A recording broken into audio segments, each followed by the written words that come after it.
নমস্কার বন্ধুরা, মুন্নার রান্নাঘরে আপনাদের সকলকে স্বাগত জানাই।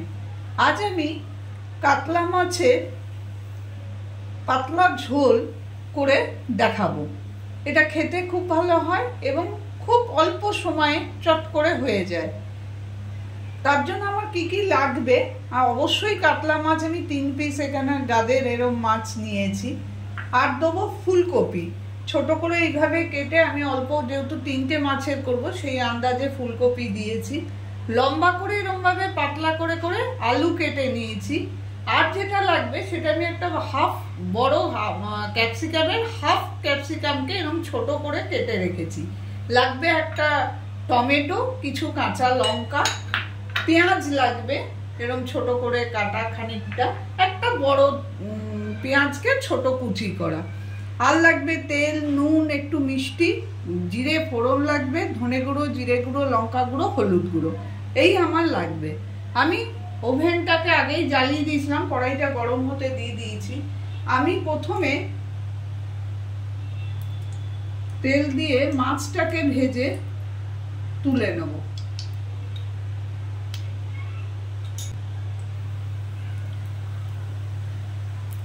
তেলটা আমার ভালো করে গরম হয়ে গেছে, আমি এখানে মাছগুলোকে ভেজে নেব।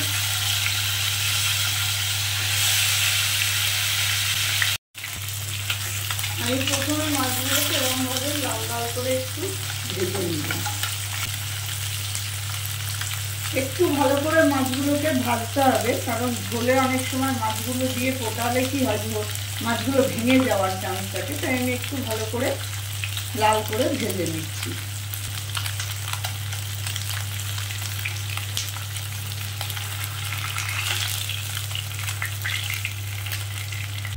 তেলের মধ্যে আমি গোটা জিরে ফোড়ন দিলাম, আবার একটু হলুদ ছিটিয়ে দেবো। ওই তেলের মধ্যেই আমি আরো 1 চামচ মতো তেল বাড়ালাম।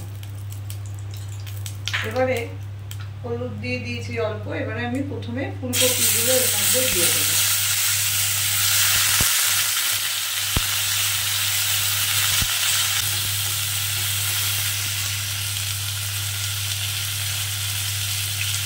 ফুলকপিগুলো হালকা হালকা যখন রং ধরবে, আমি আলুগুলোও দিয়ে দেবো। নিয়ে বাড়িয়ে কমিয়ে ঢাকা দিয়ে আমি একটুখানি এগুলোকে ভালো করে কষে নেব। বাড়িয়ে কমিয়ে ঢাকা দিয়ে কষিয়ে নেব। মিনিট 3-4 পর আমি ফিরে এলাম। আমি কমিয়ে বাড়িয়ে ঢাকা দিয়ে সুন্দর করে এগুলো কষে নিয়েছি। আর আমার কষা লাগবে না। এবারে আমি আস্তে আস্তে অন্যান্য জিনিসগুলো দেবো, যেমন পেঁয়াজটা আমি দিয়ে দেবো।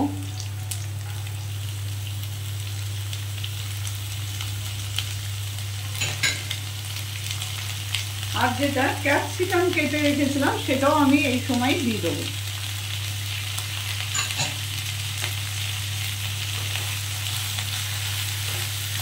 এবারে আমি একটু বাড়িয়ে বাড়িয়ে ভেজে নেব।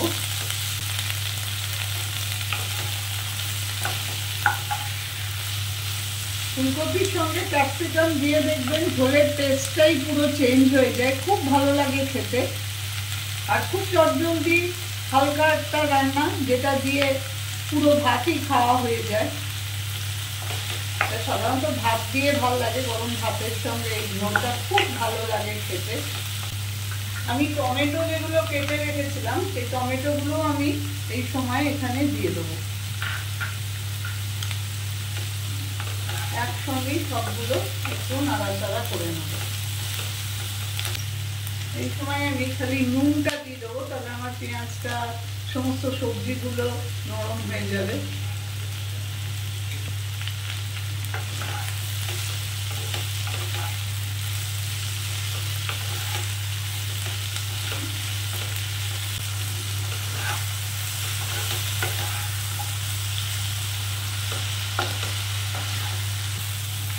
পেঁয়াজগুলো যখন একটু লাল লাল রং ধরে যাবে, ভাজা ভাজা হয়ে যাবে, টমেটোগুলো কিন্তু আমি পুরো গলিয়ে দেবো না, একটুখানি এরকমই থাকবে, ক্যাপসিকামের মতোই, ওই জন্য সাইজটা কেটেছি। এবারে আমি যেটা করব সেটা আমি এখানে সমস্ত মশলাগুলো দিতে থাকবো। প্রথমে হলুদ দিলাম, সব ছোট চামচের 1 চামচ আর একটু করে দিতে থাকবো। ধনে গুঁড়ো, জিরে গুঁড়ো সবই এই সময় আমি অল্প অল্প করে এই ছোট চামচেরই 1 চামচ করে দিতে থাকবো।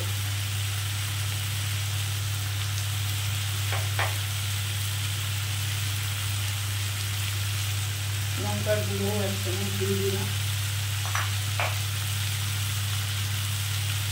অল্প আমি মিষ্টি দেবো, আপনারা না চাইলে না দিতে পারেন।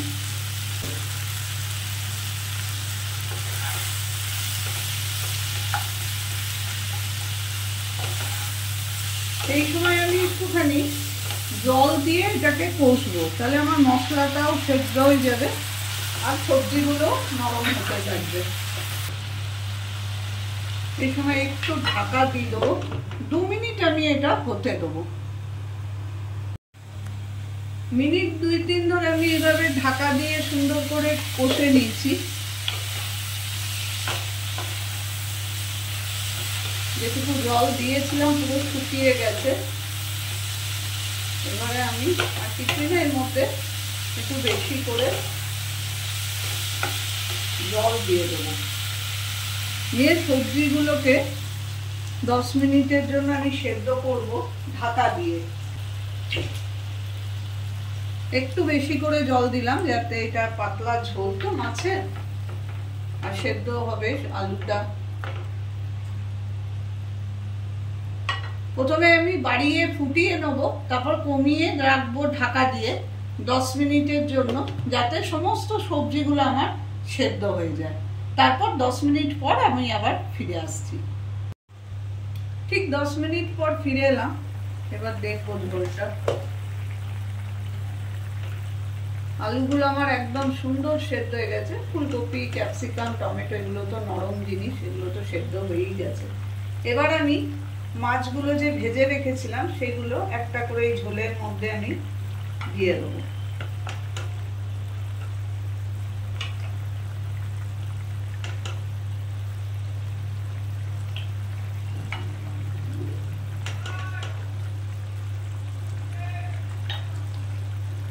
মাছটা দিয়ে আবার আমি মিনিট 3-4 একটুখানি ঢাকা দিয়ে ফুটিয়ে নেবো, যাতে মাছটা সুন্দরভাবে সেদ্ধ হয়ে যায়। ঢাকা দিয়ে দিলাম। মিনিট 2-3 আমি আর একটু ফুটিয়ে নেব। মিনিট 2 আমি এইভাবে ঢাকা দিয়ে মাছগুলোকে একটু উল্টে দিয়েছিলাম, মাঝে একবার ভালো করে ফুটিয়ে নিয়েছি। মাছটা ভালো করে যেহেতু ভাজা আছে, খুব বেশি ফোটানোর দরকার নেই। আমি এই সময় এই কাঁচা লঙ্কা 3টে রেখেছি চিড়ে, ওটা দিয়ে দিলাম। আমার আলু ফুলকপি দিয়ে ক্যাপসিকাম দিয়ে যে পাতলা মাছের ঝোল, সেটা পুরোপুরি রেডি হয়ে গেছে। আমি ঢাকা দিলাম, গ্যাসটা বন্ধ করলাম। ঠিক 2-3 মিনিট আমি এভাবে গরমে রাখবো, তারপর আমি পরিবেশন করে দেখাচ্ছি। রেডি হয়ে গেল আমার কাতলা মাছের পাতলা ঝোল। এইভাবে বাড়িতে রেঁধে দেখবেন, খুব ভালো খেতে হয়। যদি আমার রেসিপিটা ভালো লাগে তো প্লিজ লাইক করবেন, শেয়ার করবেন, আমার চ্যানেলটাকে সাবস্ক্রাইব করে রাখবেন। আমি উপস্থিত হব আবার অন্য কোনো দিন অন্য কোনো নতুন ধরনের রেসিপি নিয়ে।